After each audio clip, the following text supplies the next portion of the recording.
welcome to that one Goosebumps podcast. Also, Merry Christmas, everyone. So, tonight we're going to be reviewing the horror at Camp Jellyjam. Jellyjam! Final podcast of the year. Woo! Woo! 2020 can suck it. Yeah! Middle finger. What a hell of a year it's been! Horror at Camp Jellyjam is tonight's entry. So will you tell us a bit about the book, Josh Irby? Well, basically, the premise of the book is on a family trip, Wendy and Elliot somehow got unhitched from their family trailer and land at this sports camp called Camp Jellyjam. How it works is a bunch of super intense competitive athletes trying to compete to win these king coins. King coins. For a prestigious, mysterious honor within the camp. But, as you imagine, everything is not cracked up to be. And sometimes it's not really worth competing and winning. Sometimes you get wrapped up in winning so much that the prize doesn't end up being worth it. Whoa. Imagine having a prize that isn't worth it. Unless you're on my team, let's go kick some ass and get some coins. Yeah. Yeah. Y'all ready to win some Jellyjam tokens? I'll be your counselor buddy. If I saw that camp counselor on the cover, I would punch him in the face and be like, bitch, get your face fixed. I swear I was reading this. I was getting my butt like, this guy's on some contract. No one's saying He's on cocaine. That's what he's on. I really enjoy how they end up at camp. Like, it's such an R.L. Stein trope. Like, well, we're just chilling in the back of an RV and it happens to come unhitched and we end up at camp, but we don't die. Like, Now, if this was Shivers, then we would have a different story. yeah, the end. Dead. I don't know, what man. fever dream. I actually think that's one of my biggest problems with the book is the setup. The unbelievable setup. I didn't die. It's not like, maybe they would fall off a cliff and die or something, just miraculously, oh yeah, we got to a camp or something, we're fine. Well, again, it's a very unbelievable setup. And then I like how, because it's not like the time it is now, there's no internet, they can't just be like, oh shit, let me Facebook mom real quick. No one's got cell phones. They're just kind of like, we'll find your parents eventually. No, Also, in real life, I'm pretty sure your parents would notice that your RV is no longer yeah, they'd probably just be like, where are our kids? So, I can't remember, is the girl as competitive as the brother? I know the brother's a competitive little shit. Yeah, Wendy's just like, man, whatever, I don't care. You won, good for you, yay. And Elliot's this super, like, competitive hyper jock, and the camp is questioning them, like, Wendy, why don't you want to compete that much? Don't you want to win, Why are Wendy? you so content? Yeah, like, why are you so cool with losing? Don't you want Wait a to minute, win, Wendy? I always thought of this when I thought about the brother. The brother, I always thought he was on, like, cocaine or something. Like, he was on some steroids. He was on G Field, dog. Guys, here's your sponsor. Here's your code for G Fuel. No, but honestly, the brother does represent a trope. There are a lot of kids who are tryhard little shits. My third brother, the one, not my one that moved away, but the 14-year-old who got him $4 for Christmas, he is a tryhard. I love him to death. That's my bro. But, like, if he don't win, he walks away mad. Like, we're talking, like, angry. Some people are like that. Like, break the controller kind of angry. Actually, that's probably where this book comes up the biggest. The whole, like, sometimes the prize isn't really worth it. Like, playing on the stereotype of overly competitive people, because some people just can't live with losing. Me? Cough, cough. Smash Bros. Cough, cough. I think R.L. Stein got pretty far with that trope, and I think that's where this book comes up the biggest. This reminds me of Monica. The brother from this book kind of gave me Monica vibes from Friends. Yeah. Here's the thing. Yeah. Super nice. I thought you were gonna say Monica from Doki Doki Literature Club, you loser. Alright. Fuck you. Doki Doki Literature awesome. Alright, back on track.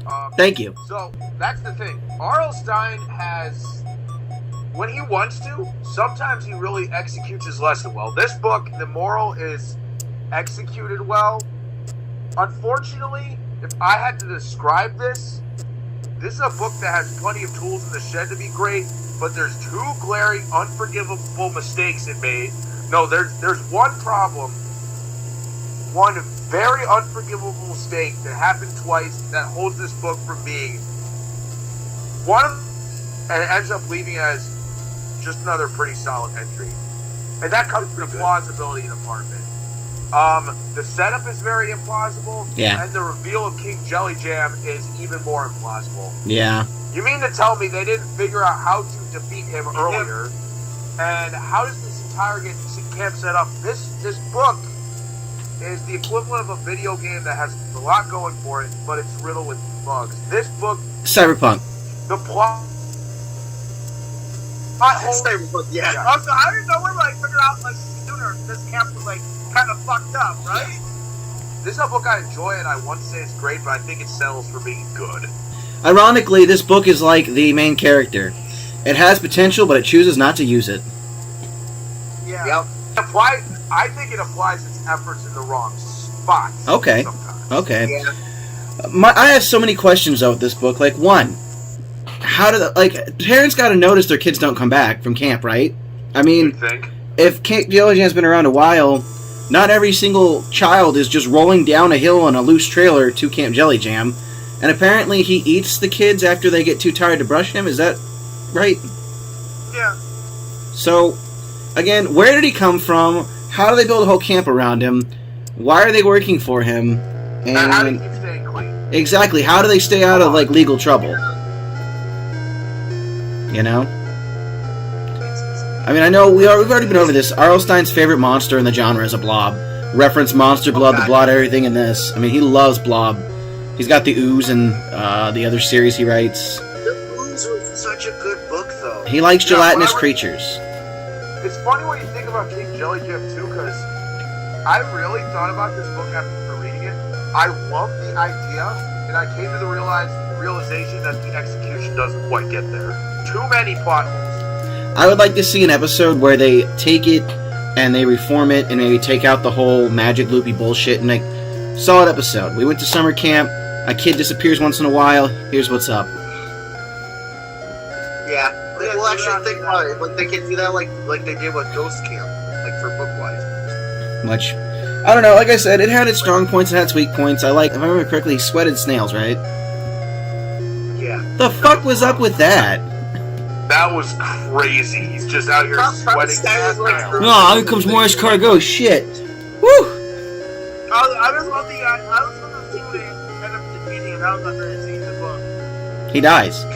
It is good, but how come they didn't figure out the solution earlier? Right? Yeah, you're gonna lay down so you can't catch you. I mean, at some point in time, he wasn't being washed, so wouldn't he have died before camp was ever built? That's what I would think.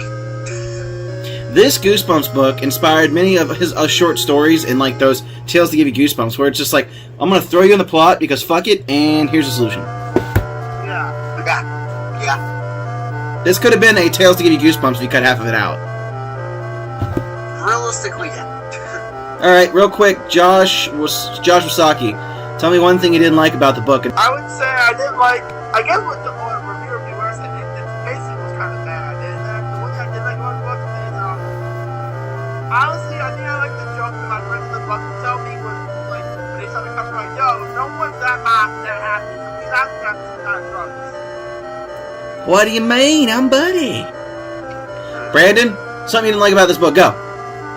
Okay, so this is gonna sound really stupid, but I always hated the fact that on the Goosebumps reprint cover, it flat out showed King Jellyjam. Yeah, that was a problem.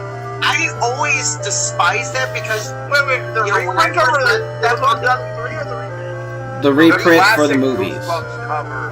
I agree with Brandon. This is the best cover.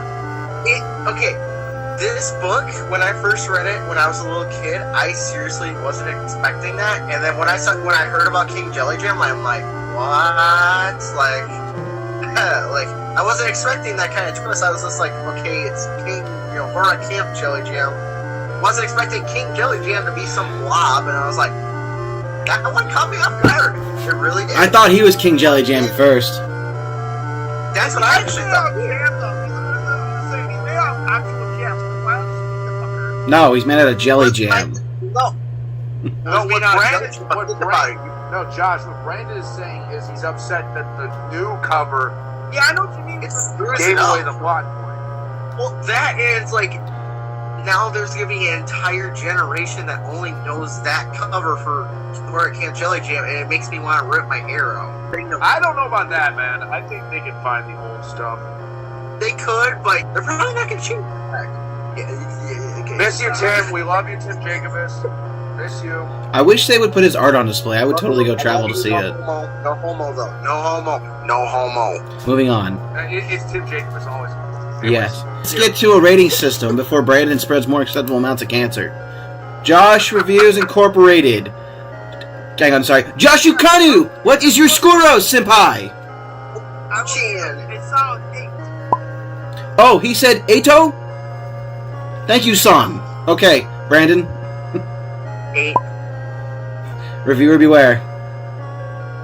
Here's why this is so frustrating. I would have given it an 8 or 8.5 when I first really read through it again as an adult, because when you first read the book, it hits you, you're like, oh wow, that was really good. And then when you think about the semantics, you're like, they made a few key mistakes. I'm going to give it a 7.5. That's understandable. Okay.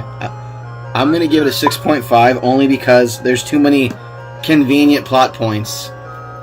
What is this? A bad anime? Calm the fuck down. Let me average that real quick. It's like one of those really cheesy episodes. Okay, perfect. Those really bad episodes of Batman from the 60s. Well, not bad episodes, but there's a really corny episodes of Batman from the 60s. Like, So we're running an average for Camp Jellyjam of 7.5 out of 10. Oh, so it got an average score like an average protagonist who wasn't trying hard enough. What do you know? Oh, wow! This was the perfect score for this book. This was... I'm not going to say, though, this is some, atrocious entry. Oh, no, it's not. Not at all. Almost a great Goosebumps. It was almost... It has some issues to it. It just has some... Yeah, it just has some things... it's in my top 20 of the original series. Yeah, it's still above average, for sure. Your beard's in my Oh, top yeah. 20. Mine? Yeah. Yes, yours. Yeah, it's Stay Out of the Basement, Josh Wasaki's beard, Monster Blood, etc. Yeah. Scariest thing I've seen all year. Now, granted, we did a video... I love that Burt Reynolds mustache that you had going there for a couple weeks. Yeah, seriously, you look like you ate Burt Reynolds' mustache to gain his powers. Anyway. All right, boys. Who's picking our next entry? I chose this one, so not me. Who picked Chicken Chicken? That was Brandon. I did. And then Haunted You School went. was Josh. So it sounds like you were up, Mr. Reviewer Beware. Alrighty. Pick a good book. Oh, okay, I'm going to be honest. If we're sticking on blobs, I think it's fair to talk about the blob that ate everyone. That's our next one. Might as well. Okay, that's fine. Look, Josh Reviews it's Incorporated. the Controversial The book. blog videos. It's Josh. a divisive book. You're up next after him anyway, so relax. We can review Night of the Living Dummy after that. But he's got it coming up on his channel. My next book. Exactly. That's his next review. Why would he want to do it with us? Okay, Yep, blob that ate everyone. Blob that everyone sounds great. Let's roll into channel announcements, starting with... Dude, when did you go full engine on us? What? Look at the warpaint. The beginning of the video. It's a sports thing. You wouldn't know that because your chunky ass doesn't play sports. Alright, back up. My next channel announcement is I'm still working on our Night of the Living Dummy episode. I've been super busy with work, and we'll get there very soon. Please watch our collaboration video. Pretty good. Pretty spicy. Maybe we'll do another one soon. I got people who want to jump on that. My next channel announcement, I'm working on collecting more manga to make up my collection videos, but I will be doing it at some point. Collecting some more anime reviews. Been watching anime a lot lately, so get into that. You got a top 15 waifu video coming out once I finish editing it because I've been lazy? Yeah, top 15 yandere waifus. Let's get it. Thank you for editing it. That's everyone out there, folks. Seriously. Yeah, I do camera stuff. Brandon Samay, what's happening with your channel? Alright, so I have some pretty good spicy announcements. So that Spider-Man video is being worked on right now. So that, and then spacing out 78's coming over for New Year's Eve day in junk. Yay! Papa Frank. And then I don't know. I might do another one, which it's in the corner. I might review the old school Batman movies because why not? Okay. That one you pick on the way. Let's see. Batman 11 sucks. So yeah, there you go, guys. That sucks. Look forward to Brandon's channel when he gets my package. I just sent him a package today. Absolutely. Yep, and get this. I'm gonna in the entire video, I'm gonna be jerking off to Goosebumps Now or Bumps in the Night, whichever one. I will jerk off with a scissor. Yes. Okay. I've got a Pokemon playthrough of Dark Rising coming. I have been editing that. I have. Pokemon, let's go. Yeah, I have. I have to find a new way to record because everyone hated me on Zach's last collab. Made me want to jump off an Empire State Building in Senpaku myself. So I have some testing to be done. I am getting ready to shoot now that Christmas is over. It's kind of like a video reading sequence. Has anyone seen Zach Baby's Tea video where he just kind of like sits in the campfire and farts and then ghosts out? I've got one I'm filming for my stuff, so when I read a scary story, it's like me reading a book. Anyway, we'll get to that when the time comes. Absolutely. Look for my touch of glory here on other people's channels because I'm editing Brandon's thumbnails, I'm editing Josh Reviews Inc.'s videos, and every now and again I do a collab with the squad, so who knows what the fuck I'll do in 2021. Maybe I'll hit 400 subscribers. Alright. Maybe I'll hit 200 in the next couple days. Please hit me to 200, please. He needs 3. Guys, I need money. Guys, I need money.